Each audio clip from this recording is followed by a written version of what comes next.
Welcome to This Explainer. Today, we're putting on our detective hats to uncover a mystery that affects literally every single one of us, the shrinking purchasing power of your money. I mean, if you've ever stared at a grocery receipt and thought, wait, why does my money seem to be buying less and less? Well, you're already on the trail. We're going to break down the actual mechanics of this economic phenomenon, step by step, to figure out exactly what's happening to our cash. Let's kick off this investigation with a pretty shocking reality check. Think about a simple movie ticket. Back in 1970, that ticket cost just $1.55. Fast forward to 2021, that exact same experience would run you nearly $14. Now, obviously, a movie hasn't magically become 10 times more valuable over 50 years, right? What we're looking at isn't a change in the movie itself, it's a fundamental change in the dollar. And that sets up the big question for our explainer today. Where exactly did that purchasing power go?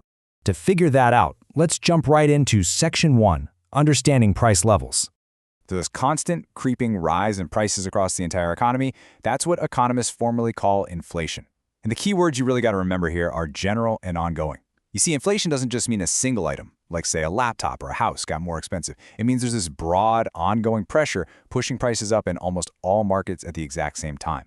And because everything is getting pricier, the direct result is that a single dollar in your pocket literally buys fewer goods and services today than it did yesterday. Your money is basically losing its superpowers. Now, what's fascinating is that inflation actually has some extreme historical cousins that show us what happens when price levels go completely off the rails. On one extreme, you've got hyperinflation. Just look at Zimbabwe in 2008. Their inflation rate hit a mind-boggling 79.6 billion% per month. That is literally the equivalent of prices doubling every single day. It completely paralyzed their economy because cash lost its value by the minute. But then on the total opposite end of the spectrum, we have deflation, which is a general decrease in prices. The U.S. experienced severe deflation during the Great Depression of the 1930s. And while everything getting cheaper sounds kind of awesome at first, it actually causes massive economic hardship. Borrowers suddenly can't repay loans, banks collapse, and the whole system grinds to a halt. Okay, so how do we actually track all of this? Let's look at Section 2, How We Measure Inflation. If prices are constantly shifting around, how do we get a read on this economic fever? Well, economists measure inflation by tracking what they call a basket of goods and services. You can think of this like a giant hypothetical shopping cart filled with the typical items an average family buys. We're talking about combining the prices of everyday stuff, hamburgers, petrol to fill up the car, maybe a new pair of jeans. By zooming out and looking at how the total combined cost of this specific basket changes over the years, statisticians can get a really good gauge on the general cost of living. To actually make sense of the shopping basket, we use the price index formula. It's basically just a step-by-step chronological comparison. First, we set a baseline. We take the total cost of our basket in a chosen starting year. Let's call it the base year, maybe 2005, where the basket costs $245. This base year is always assigned an index value of 100. Then we look at the exact same basket of goods in our current year, let's say it's 2015, and the cost has jumped to $335. Finally, we just divide that current cost by the base cost and multiply by 100. So 335 divided by 245 times 100.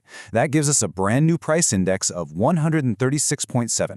And this perfectly sets us up to find the actual headline number you constantly hear in the news, the inflation rate. Once we've got those index numbers, it's just a percentage change calculation. We take the new price index, subtract the old one, divide that result by the old one, and then multiply the whole thing by 100. So, to put that into perspective, if last year's index was 100 and this year's index is 106.50, we just plug those into the formula. The math objectively proves we have an inflation rate of 6.5%. But what does all that math actually mean for us? Let's dive into Section 3, the hidden costs. Here's the absolute crucial point. Measuring inflation isn't just some abstract math exercise for government statisticians. Rising prices cause serious, tangible, collateral damage across society. In fact, economists have zeroed in on 7 distinct problems caused by inflation. Some of these are physical, like menu costs, which is the literal money a restaurant has to waste printing brand new menus every time prices go up, or shoe leather costs, where people waste valuable time and energy basically running to the store to spend their cash before it loses even more value. But inflation also creates these deep psychological hurdles. There's money illusion, where people mistake higher nominal wages for real wealth. There's massive uncertainty over future price levels, which makes trying to plan a retirement 30 years out practically impossible. Add in price confusion, blurring market signals, wealth redistribution, creating unearned winners and losers, and tax distortions, where the government taxes your inflated gains even if your real buying power hasn't grown an inch.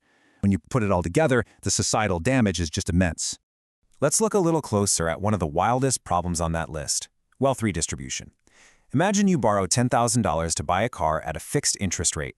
If inflation suddenly spikes, believe it or not, you unexpectedly become a huge winner. Why? Well, your income is likely rising with inflation, but your loan amount, it stays exactly the same. So you actually get to repay that fixed loan with cheaper, less valuable dollars. On the flip side, the bank or the lender mathematically loses out because the dollars they're getting back from you have significantly less buying power than the ones they originally lent out. Another truly fascinating side effect is price confusion. Look, in a healthy economy, prices are like messengers. If a price goes up, it's sending a clear signal to a business. Hey, demand is high, you should produce more. But inflation acts like static on a radio. It totally blurs those important signals. It makes it incredibly difficult for a store owner to tell if a jump in the price of their product means people genuinely just want to buy more of it, or if it's just the background noise of general inflation pulling literally every price upward. So, who or what is responsible? Let's move to Section 4, the root cause. Now that we've seen the symptoms, measured the temperature, and surveyed all that collateral damage, we have to interrogate the ultimate culprit. What is actually driving this general rise in prices? Well, in the long run, the primary cause of inflation boils down to a classic, timeless economic summary: it's too much money chasing too few goods. It's really that simple. When a government or a central bank pumps money into the economy at a rapid pace, but the actual physical production of goods and services doesn't grow at that exact same rate, all those newly printed dollars have to compete for the exact same amount of stuff. And sellers, they respond to this excess demand the only way they can, by raising their prices. To actually prove this mathematically, economists rely on something called the equation of exchange. It's this elegant little formula that shows the long-term mathematical relationship between a nation's money supply and the broader economy. And it's written simply as M times V equals P times Y. When we unpack these variables, the mystery of inflation basically solves itself. M stands for the money supply, the total amount of cash circulating. V is the velocity, which is just how fast that average dollar gets spent in a given year. On the other side of the equal sign, P is the overall price level and Y is the output, meaning the actual physical goods being produced. Now, if we assume velocity is relatively stable, we can objectively see what happens.